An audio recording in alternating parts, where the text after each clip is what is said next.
అమ్మో, వర్షంలో head phones తడిచాయంటే పాడైపోతాయి. రాత్రి పగలంతా చేసిన కష్టం వృధా అయిపోతుంది. సడన్ గా అర్జున్ చూపు స్పృహ తప్పి పడిపోయిన ఉన్న అమ్మాయి వైపు మళ్ళింది. చూస్తుంటే చాలా రిచ్ ఫ్యామిలీకి చెందిన అమ్మాయిలాగుందే.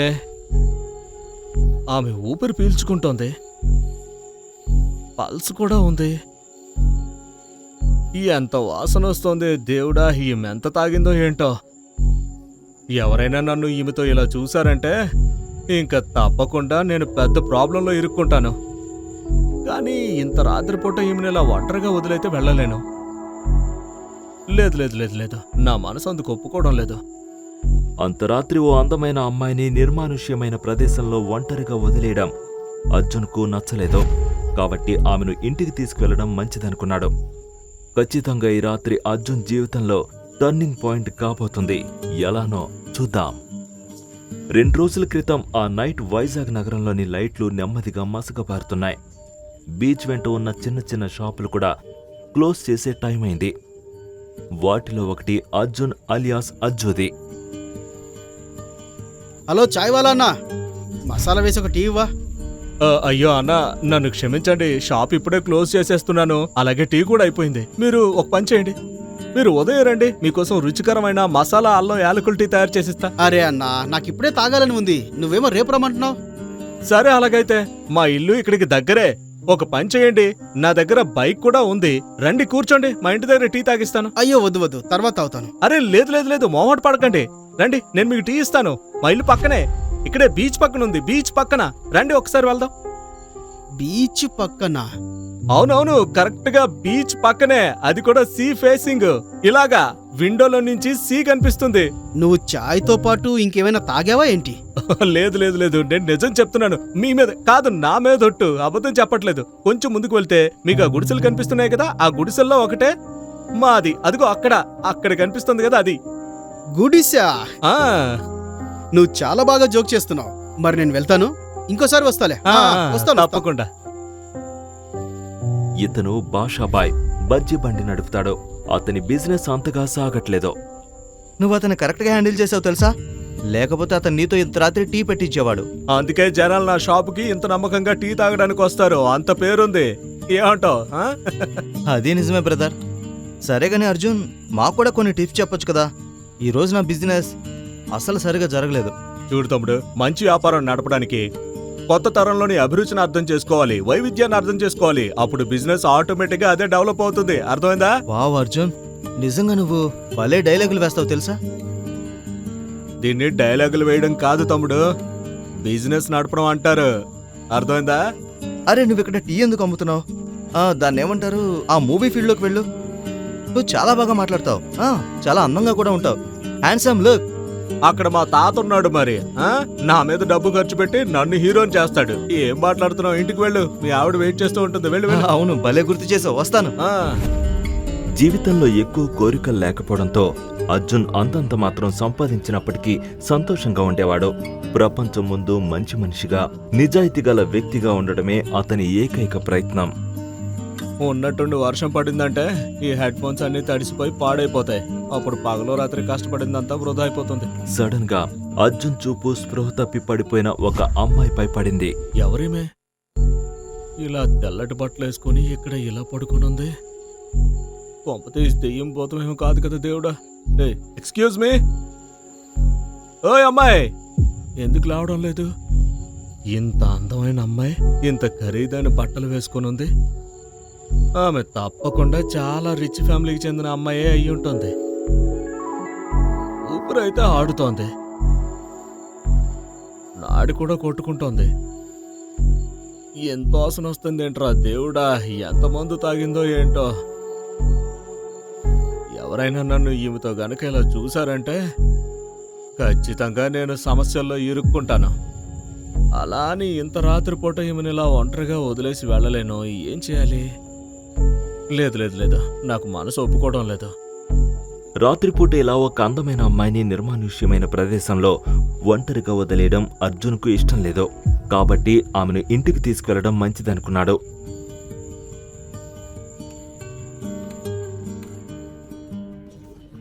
ఈ రాత్రి అర్జున్ జీవితంలో టర్నింగ్ పాయింట్ ఎలానో చూద్దాం.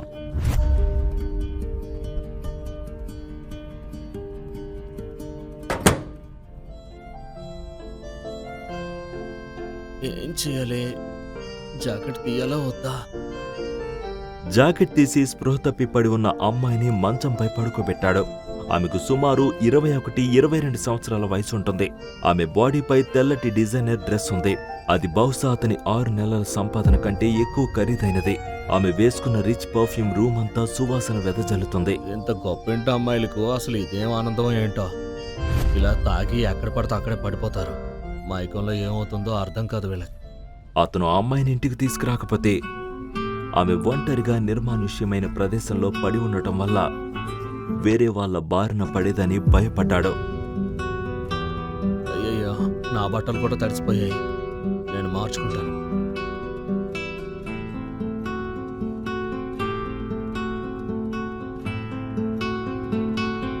ఈ రూమ్ అంతా నీ పర్ఫ్యూమ్తో నిండిపోయింది.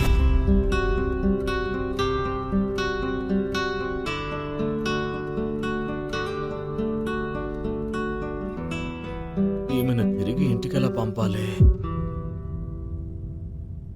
అసలు ఫోన్ లేదు, ఐడి లేదు. ఎక్కువగా తాగటం వల్ల 10 గంటల వరకు నిద్ర కూడా లేవకపోవచ్చు. ఆమె బట్టలు తడిసిపోయాయి. ఒకవేళ నేను వాటిని మార్చకపోతే, అయ్యో దేవుడా, ఏంటి నన్ను ఈ పరిస్థితుల్లో పడేశావు?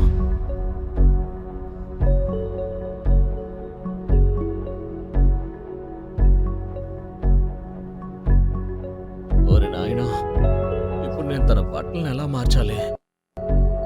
కానీ మార్చక తప్పదు కదా. ఉదయం వరకు ఇలాగే ఉంటే తన పరిస్థితి ఏమవుతుందో. ఆమెను ఆసుపత్రికి తీసుకెళ్లాల్సి వస్తుంది.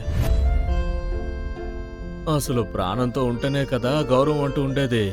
అర్జున్ ఆ అమ్మాయి డ్రెస్ మారుస్తున్నప్పుడు ఎవరూ చూడకూడదనుకున్నాడు. ఎందుకంటే ఎవరైనా చూస్తే అర్జున్ అవమానంగా ఫీల్ అవుతాడు. అతను తన టీ కొట్టు మూసేసి తన ఊరికి తిరిగి వెళ్లాల్సి రావచ్చు.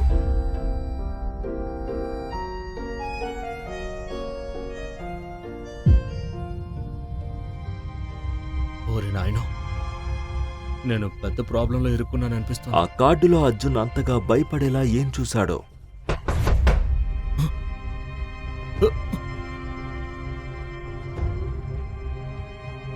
ఇంత అర్ధరాత్రి పూట ఎవరు వచ్చారు? ఎవరో డోర్ కొట్టడంతో అర్జున్ టెన్షన్ పడ్డాడు. ఎవరైనా అతన్ని ఈ అమ్మాయితో చూస్తే పెద్ద గందరగోళం జరుగుతుందని అతను భయపడ్డాడు. అర్జున్ సార్, ఓరి నాయనో, ఈ శృతి అర్ధరాత్రి పూట ఎక్కడికెందుకు వచ్చింది? ఒకవేళ ఈమెకు రూమ్లో నాతో పాటు ఒక అమ్మాయి ఉందని తెలిసిందేంటి? ఈమెను చూసిందంటే, దేవుడా, ఇప్పుడు నా పరువు పోయేలా ఉందేంటి? నిద్రపోయారా సార్? బయట నిలబడి ఉన్న అమ్మాయి అతనికి నైబర్, గుడ్ ఫ్రెండ్ కూడా. ఏమైంది? లోపల బట్టలు మార్చుకుంటున్నాను. అంతా ఓకేనా? టైం 2:30 అవుతోంది. అరే లేదు లేదు సార్, అంతా బానే ఉంది. మీరింటికొచ్చారో లేదో అని చూడ్డానికి వచ్చాను. ఈ రోజు వర్షం పడుతుంది కదా, అందుకనే. ఇంతకీ నీ చదువు బాగానే సాగుతుందా? ఇంతకీ నువ్వేదో ఫీజు ఏదో కట్టాలన్నావు. ఆ సమస్య అది తీరిపోయిందా లేదా ఇంకా ఉందా? లేదు లేదు సార్, అలాంటిదేమీ లేదు. కమన్ ప్రాబ్లం లేదు కదా? బ్యూటీ వెళ్ళు వెళ్ళు వెళ్ళు. ఓ సార్, మీరు ఇంటర్నెట్ వాడుతూ కొత్త పదాలు నేర్చుకుని ఏదేదో మాట్లాడుతూ ఉంటారు. Good night. Good night. ఓరి నాయన, నువ్వు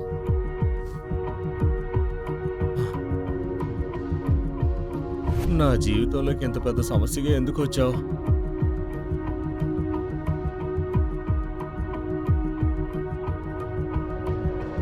అసలు ఇంత ఖరీదైన బట్టల్ని ఎలా తీయాలి, ఎక్కడి నుంచి తీయాలి? చిచి, నాకేం అర్థం కావడం లేదు. దేవుడా, నాకు కొంచెం దారి చూపించవయ్యా. హే మేడం, హలో. అర్జున్ ఇప్పుడు ఆమె బట్టలు మార్చడం మరింత అవసరం. ఆమె చలికి దగ్గుతుంది. అప్పుడు అర్జున్ తన రూంలో లైట్స్ ఆపేసి కళ్ళు మూసుకుని ఎలాగోలా ఆ అమ్మాయి బట్టలు మార్చేశాడు.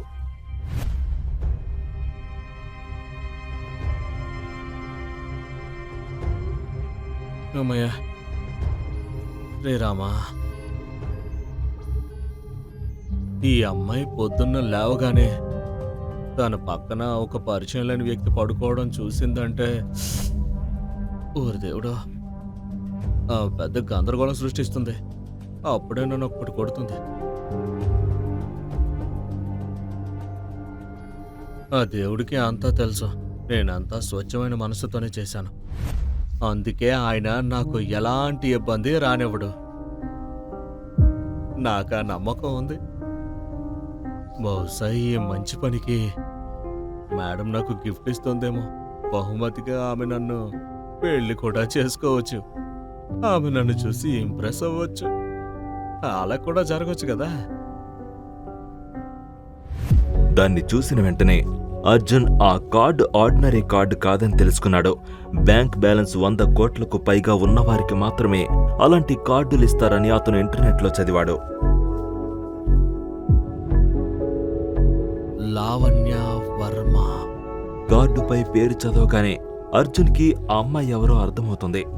వర్మ గ్రూప్ ఆఫ్ ఇండస్ట్రీస్ వైజాగ్లో ఉన్న టాప్ కంపెనీల్లో ఒకటి. ఈ అమ్మాయి అదే కుటుంబానికి సంబంధించినది. ఓరి దేవుడా, ఇప్పుడు నా పరిస్థితి ఏంటి?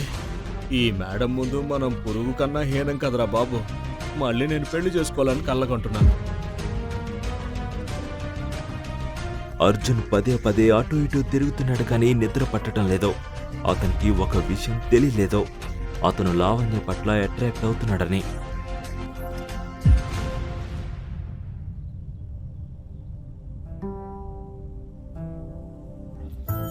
మరుసటి రోజు ఉదయం అర్జున్ కళ్ళు తెరిచినప్పుడు అతను లావణ్యను అతి దగ్గరగా చూశాడు. ఆమె చెయ్యి అర్జున్ గుండెలపై ఉంది. అర్జున్ వణుకుతున్న చేతులతో ఆమె చేతిని తీసేశాడు.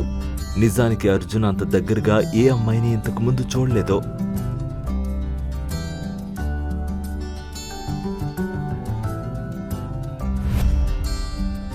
ఆహా, ఇక్కడ స్వర్గంలా ఉంది కదా.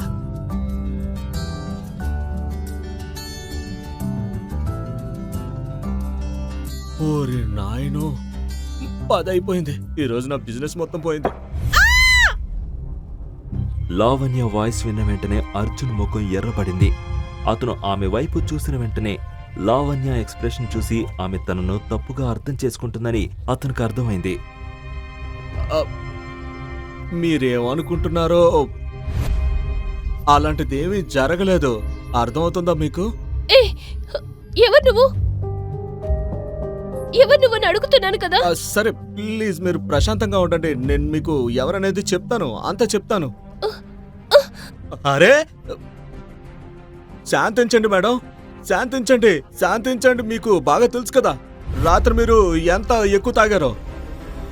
మీరు రాత్రి బీచ్ ఒడ్డున పడుకొని ఉన్నారు. మీరెంత తాగారో ఆ విషయం మీకేమైనా తెలుసా? గాలి, తుఫాను, వర్షం ఇవేవి కూడా మిమ్మల్ని కదిలించలేకపోయాయి, లేపలేకపోయాయి. అర్థమైందా? దేవుడికి థ్యాంక్స్ చెప్పండి. ఆ దేవుడే నన్ను మీ దగ్గరికి పంపాడు. నేను మిమ్మల్ని ఎత్తుకుని నా ఇంటికి తీసుకొచ్చినందుకు కృతజ్ఞతగా ఉండండి. లేకపోతే మీకేం జరిగేదో ఆ దేవుడికే తెలుసు. అర్థమవుతుందా మీకు? బీచ్? అరే ఇక్కడుంది బాత్రూమ్ ఇక్కడ. అరే మీరు ఎక్కడికి వెళ్తున్నారు? ఎందుకు వెళ్తున్నారు? మీకు వెళ్ళాలనుకుంటే ఇగో మీ చెప్పులు తీసుకువెళ్ళండి. ఆ అమ్మాయి ఏడుస్తూ అర్జున్ గదిలో నుంచి వెళ్ళిపోయింది. దీంతో అర్జున్కి చాలా బాధ అనిపించింది. అద్భుతంగా ఉంది. ఈ పెద్దింటి అమ్మాయిలకి అసలు థ్యాంక్ యూ చెప్పడం కూడా తెలీదా ఏంటి? థ్యాంక్ యూ సంగతి వదిలే. ఒకవేళ వర్మగారు అమ్మాయి నా మీద కేసు పెడితే ఏమవుతుంది? పాపం ఏం తినలేదు, తాగలేదు, కానీ నా గ్లాస్ పగిలిపోయింది. ఈ ప్రశ్నలకు సమాధానాలు తెలుసుకోవాలంటే నెక్స్ట్ ఎపిసోడ్ వినాల్సిందే. క్రింద ఇచ్చిన లింక్ ని క్లిక్ చేసి పాకెట్ ఎఫ్ఎం యాప్ ని ఇన్స్టాల్ చేసుకోండి. Stay tune to pocket FM.